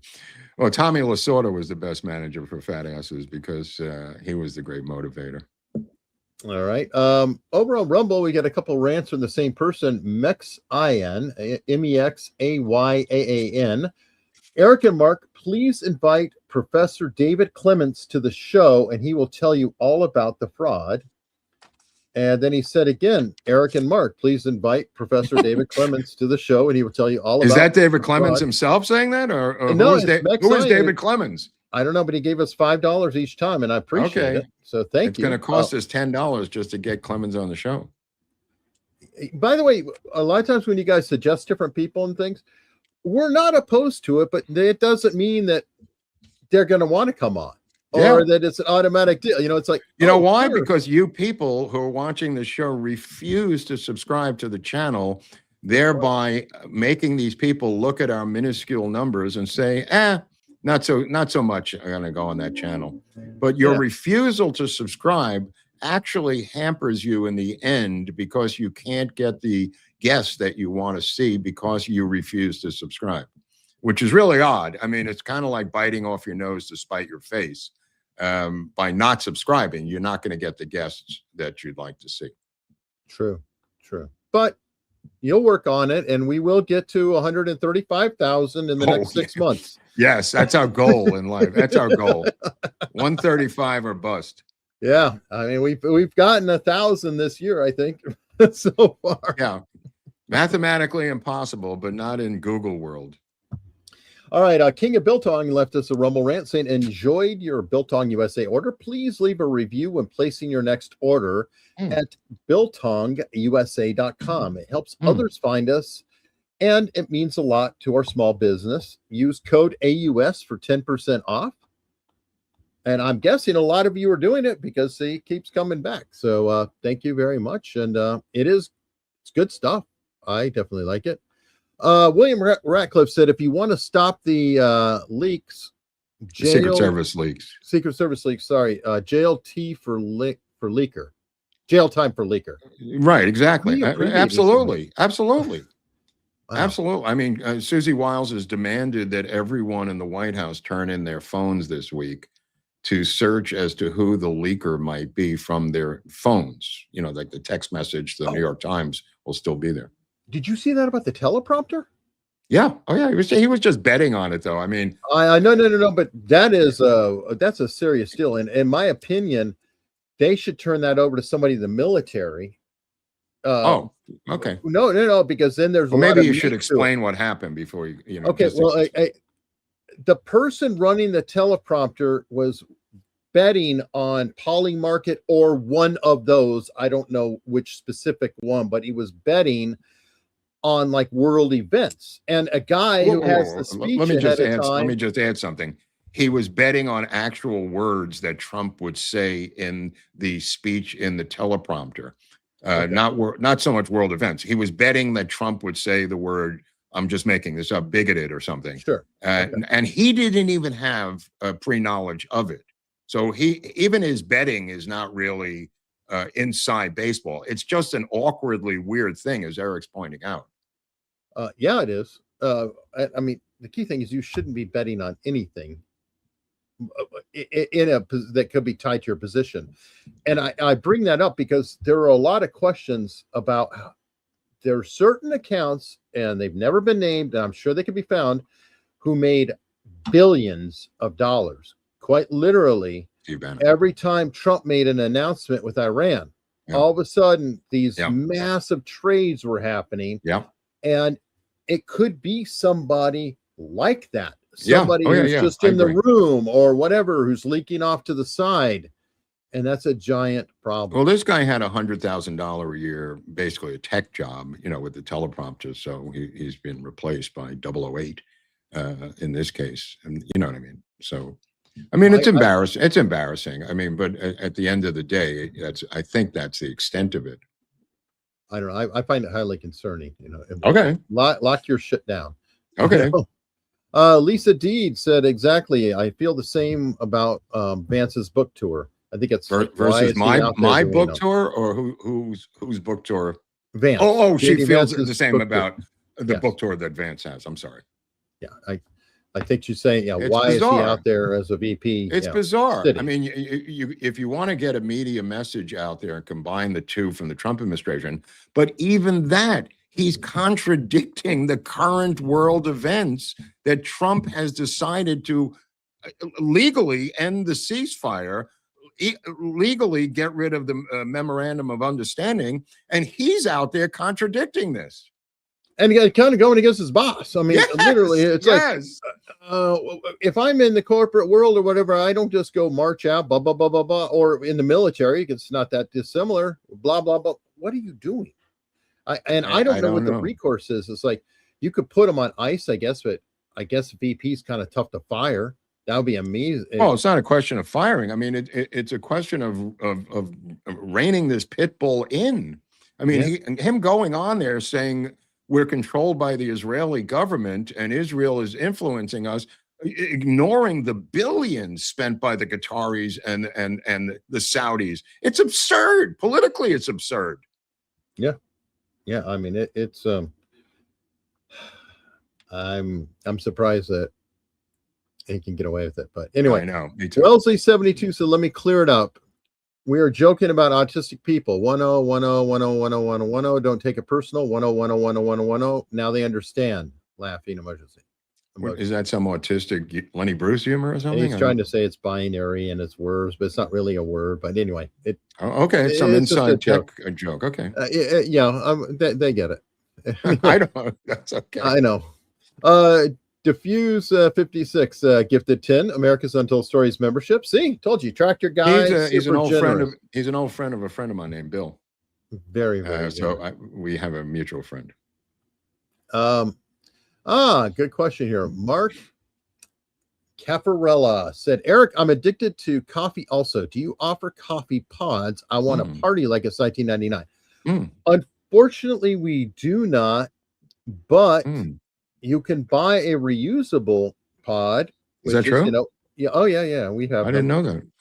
They have reusable K-cup pods. It's good for the environment and everything else, and it keeps everything fresher. But I believe, and if Phil's listening, let me know. But I think that it requires a lot more equipment to, spit out pods, plus a licensing arrangement with K-cup, for the technology or whatever that is. So I think that's why they're just doing the bags. But that is a good question. You can get the reusable pods, and I encourage you giving it a try. Just get drip grind and fill up the pod, and you'll be good to go.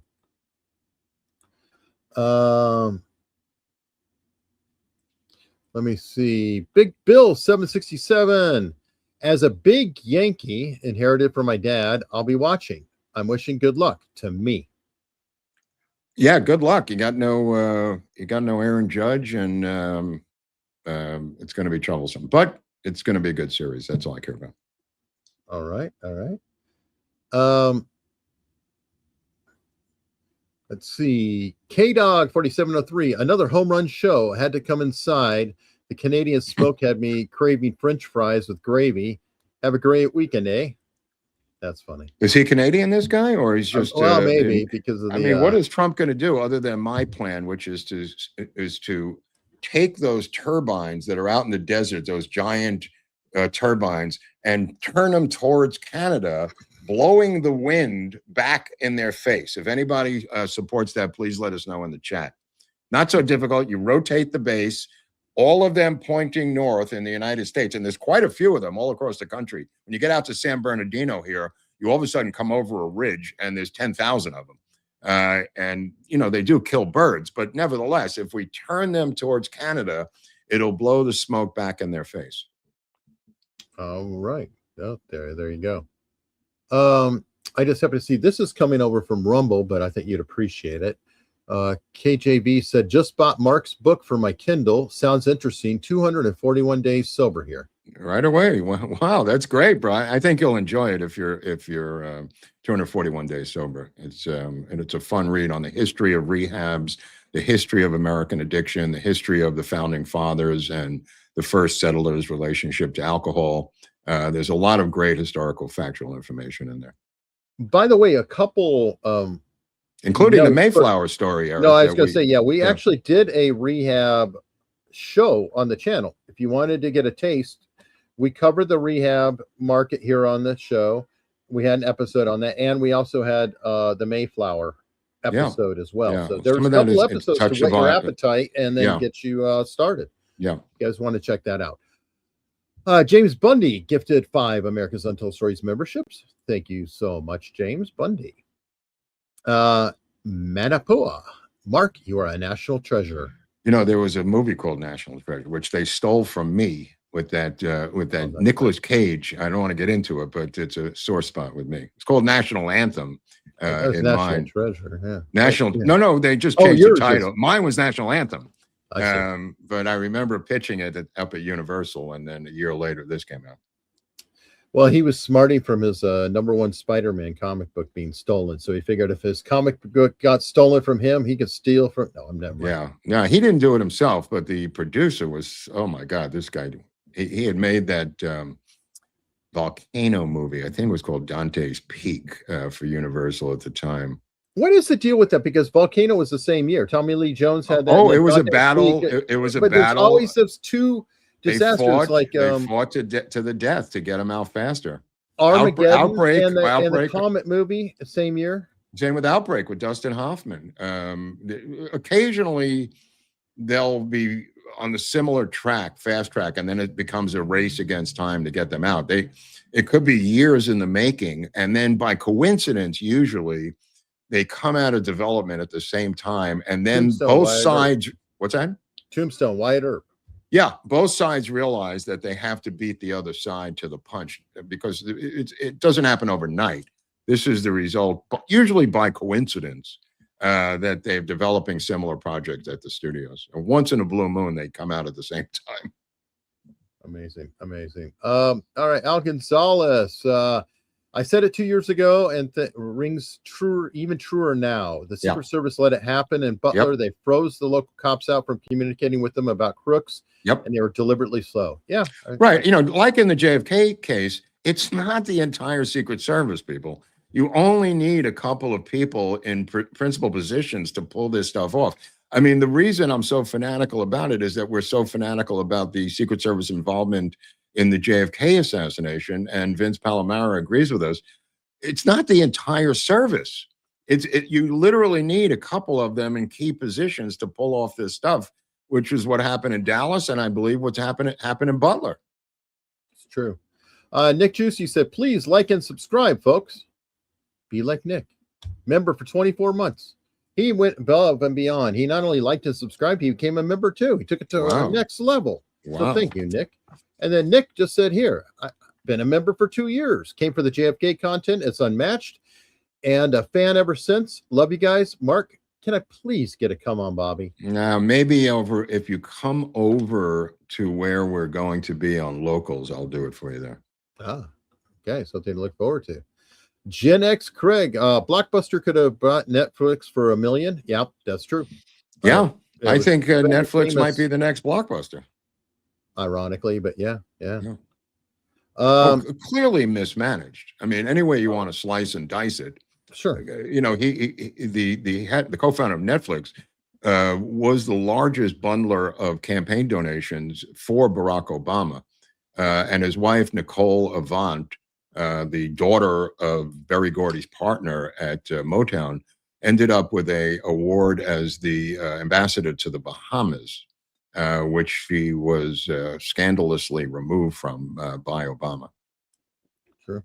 True. Avate, I always want to say Aviate Picks, but Avate Picks gifted 5 America's Untold Stories membership. And last but not least, we have Pamela from Texas. Hello, Pamela. Thank you so much for coming by. And as Mark said, we will be continuing our chat, our conversation, complete with Torn from the Headlines. And people are watching that on YouTube. Oh, very good. And catch it when it comes out, when it's fresh and new. But either way, people on locals are going to be seeing that here momentarily. And you could too, for free at unstructured.locals.com. Wait, there's there might be one last super chat always every week, Eric. That you Somebody forget. snuck it in. Yeah. Oh, All right. there you go, my friend. There's always one. All right. Sears should have been Amazon. They already shipped everything with their famous catalogs, but I guess the internet is just a fad. Sears Roebuck? Sears Roebuck? Oh, that's interesting. What about Monkey Ward's? Oh, Monkey Ward's already had gone by. Oh, that was before my the favorite. internet really even took hold. I liked Montgomery Ward's better than Sears. I really did. Where I lived, they had a Montgomery Ward's. They had them both, but the Montgomery Ward's was much better. Well, where you lived, you could actually go in the store. I grew up where I would, for my birthday, something would be ordered and it would take a month to get out there, and it, because it was more rural, and so weird. That catalog living is a whole different thing. You're looking at it and dreaming, whereas you're in New York. That's the equivalent of no. I was in upstate New York, by the way, at the time, but the Sears catalog is kind of like shopping on Amazon today. It is. Yeah, yeah, absolutely. All right, well, we will continue this discussion. Amazon shopping, Sears catalogs, and Torn from the Headlines over on Locals. Hope to see you. Come by there.